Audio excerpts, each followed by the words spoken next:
Christian Parks. I'm so glad you're here. Welcome, welcome, welcome. For those of you who haven't been here, we started a new series on simplifying weight loss. Ooh, maybe my mouth is complicated this morning. Sorry about that. Anyway, let's talk about this. I really want to get into, and I'm going to keep repeating myself because the complicating things we do about weight loss actually aren't necessary. And they're actually making you fail. So I want you to start with the understanding that if you have been doing a plan, you have paid money, you have invested time, energy, you've been working really hard, you've been trying to follow all the rules of the plan, and it's not working, it's not your fault. So I want to start there, okay? For those of you who don't know me, I'm Dr. Andrea Christian Parks. Welcome to my channel. I am an OBGYN, been in practice for 20 years, and I am a life and weight loss coach, and I help women who want to align their faith and their food to make peace with all of that and lose weight permanently. So let's talk about these complicated weight loss plans. Why is this a thing? Why is it so hard for us to give up the complicated stuff and simplify? And I want to remind you that you've been taught for many, many years, most of you for decades, by diet culture that says you have to have a plan. You have to have step by step written out, or a pie chart, or a flow chart, or something that says these are all the things you're supposed to do. Check all the boxes, get it all done. And if you don't do it that way, you're gonna fail. Like it's all or nothing. Follow every single step. And if you follow every single step, but you miss one, and then see, that's why you didn't lose your weight, and it's your fault. And you didn't have enough willpower, and you didn't have enough strength, and that's why you failed this plan. And the truth is that somebody built that plan, and somebody did a great job with it, and somebody was successful with it, which is why they amplified it and sold it to you. But it doesn't mean that you are the problem. That plan is not for you. And so one of the things I do with my clients is I help them individualize a plan. Every plan isn't going to work for everybody. And so not only does every kind of eating not work for everybody, but your lifestyle is different. How many kids you have, how old they are, what job you do, how your constitution is, whether you do well in the mornings or at night, or all of that is different person to person. So it makes sense that every plan wouldn't fit for you. Now, if we already know diet culture is teaching you have to count points, you have to count macros, you have to weigh your food, you have to measure things, you have to exercise this many times a week at this intensity with this many minutes. You have to also eat only this at this hour, and then you have to eat this many hours apart, and on and on and on. So all these rules are in your head. And that's what's influencing the complicating tendency towards your weight loss.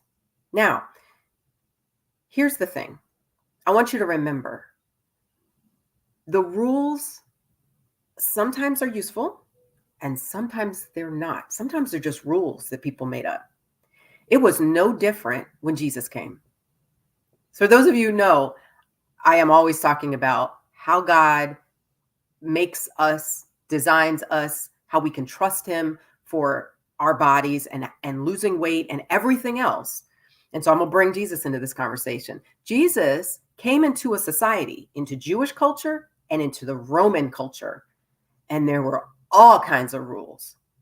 And Jesus came in and threatened all of that, threatened the status quo, challenged the rules, said, this is not how we need to do things. This is a better way. This is another way. This is God's way. This is the best way. And he was a problem for the culture. So I want you to remember that what Jesus actually said to people was, my yoke is easy and my burden is light. That was Matthew 11:30, where he said that. because what was happening was there's all these rules the Pharisees had made up, and the ruling cultures of the Jewish people at the time said there's all these rules you have to follow. And Jesus said, no, no, no. My yoke is easy and my burden is light. God's way is not complicated. I didn't say it was like you snap your fingers and magic happens. And no, no, no. You do have to give effort, but not where it's all yours. That part is not true. God promises to meet us. And when we come to him with an attitude of wanting to honor the body, the temple that he gave us, he will help us the rest of the way. So I want to tell you a story about a client of mine who, I'll give you some background. She had been for probably decades yo-yoing up and down the scale, and max somewhere around 300 pounds, and would lose a bunch of weight and then gain it back, and lose a bunch of weight and gain it back. Something would happen and knock her off her plan, and she'd gain the weight back. And I know for a lot of you that sounds very familiar, because that happens over and over and over again. And so we've been working together, and she's lost probably at this point somewhere between 70 and 80 pounds. And she's doing great. And her fear is that she said to me, she said, I'm just afraid I'm going to get to where I want to go or close, and I'm going to just regain, because there's no plan. Like I don't have a plan that I'm following. And I said, yes, you do. And so then I went back with her and I said, okay, let's go back to the very beginning. This is the structure we set up. This is the way we organized how you would eat, what you would eat, when you would eat, all those sorts of things. And remember, this is what you said that you wanted to do, and how you would eat, and what foods you would eat, and when you would make exceptions. And do you remember all of this? And she went, oh, I actually do have a plan. And I said, yes, you do. You absolutely have a plan. But what happened was the plan was simple enough and really easy enough that she forgot she even had a plan. She was following it without feeling that overburdened, overscheduled, over effort.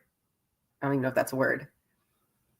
Way of being, that she didn't feel any of that. She was able to keep to her plan without feeling like she had to check a list, check all the boxes, write things down, weigh things. She didn't have to do any of that. And so I want you to remember 1 Corinthians 14:33. God is not a God of confusion, but of peace. And so when we make it very complicated and convoluted to lose weight, we're stepping into diet culture. And there are enough people who've been successful with diet culture, not many if you look at the statistics, but enough that there's lots of choices and lots of plans out there and lots of ways to go through, the internet and find something that looks attractive and, oh, I want to do it that way. But God's way is one of peace and one of simplicity. And his yoke is easy. Now, I know it's not the topic Jesus was talking about when he said my yoke is easy, but he was talking about stepping away from just the rules-based, heavy, burdensome way that following God was taught, and stepping into a way that was much lighter and much easier. So weight loss is the same. When we decide we're going to honor God with our bodies, his way is light and easy. And that's the work that I want to help you do. So what do we focus on out of all this? So now what do we do? We're going to make it easy. We throw out all the rules. Now what? Got to do something, right? Right. So the number one thing I want you to think about, focus on, and wait for is hunger. I don't care about anything else right now. This is the start. This is where, if you don't do anything else, you must do this one thing. You must wait for hunger. God put the hunger signal in our bodies to tell us when our bodies need food. That is when we need to eat. So if you can eat a salad, you can eat a vegetable soup, you could eat raw celery sticks and carrot sticks and all this sort of thing. And if you're not hungry, you're not honoring God with your body. So I want you to wait until you're hungry and then eat. And we'll get into more of the the nuances and the important things about how we honor God with our bodies. But I want you to focus on waiting for hunger. How do you do that?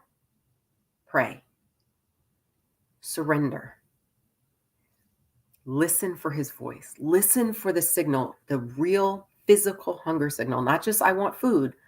I want to eat that. I want to eat that. But the physical signal in your body that says, yes, I'm physically hungry now. And that will be honoring God with your body. Thank you for being here today. I love you all. I can't wait to see you next time. And keep focusing on honoring God with your body by waiting for hunger. We'll keep talking about simplifying weight loss in the next video. See y'all soon. Bye.